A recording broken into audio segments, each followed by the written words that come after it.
পরিবারের অভাব কাটাতে অনেক কষ্টে পুলিশে যোগ দিয়েছিল হাল্ক। তার স্বপ্ন ছিল সৎ পথে থেকে পরিবারের মুখে হাসি ফোটানো, কিন্তু তার বস ছিল অত্যন্ত স্বার্থপর আর অহংকারী। বস, কেসটা সমাধান হয়েছে। আমি এতে আগ্রহী নই। কেসের সমাধান জানলেও বস ছোট পদের কাউকে পাত্তা দিত না।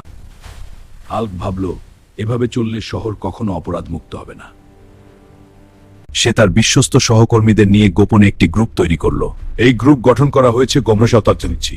হঠাৎ খবর এলো, শহর জুড়ে নারী পাচারকারীর দল সক্রিয় হয়ে উঠেছে। নিজের বোনের নিরাপত্তার কথা ভেবে হাল্কের মন ক্যাঁপে উঠল। This case is too big for us. গ্রুপের সবাই ভয়ে পিছিয়ে আসতে চাইল। কেসটি ছিল অনেক বড়। একবার ভাবুন, ওই মেয়েদের জায়গায় আপনার বোন থাকলে কি করতেন? হাল্কের কথায় সবার চোখে আগুন জ্বলে উঠল। তারা রাজি হল। গভীর রাতে প্রাণের ঝুঁকি নিয়ে তারা চুরি করল পাচারকারীদের ফাইল। ফাইলটা পেয়েছি, চল বের হয়ে যাই।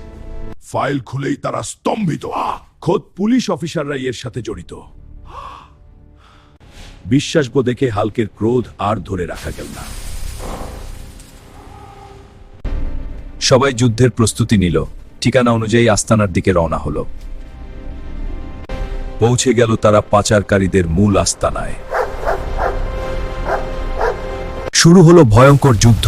চারদিকে শুধু গুলির লড়াই।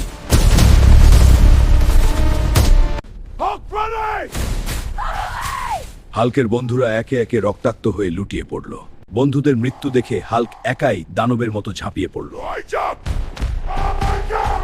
গুলি আর মারের তোয়াক্কা না করে সে একাই সব শেষ করতে লাগলো। এবার শেষ। বুকে গুলি লেগেও হাল্ক হার মানল না। অশুভকে শেষ করেই ছাড়ল। বীরেরা মরে না। এই মহান নায়কের জন্য একটি লাইক ও সাবস্ক্রাইব করুন।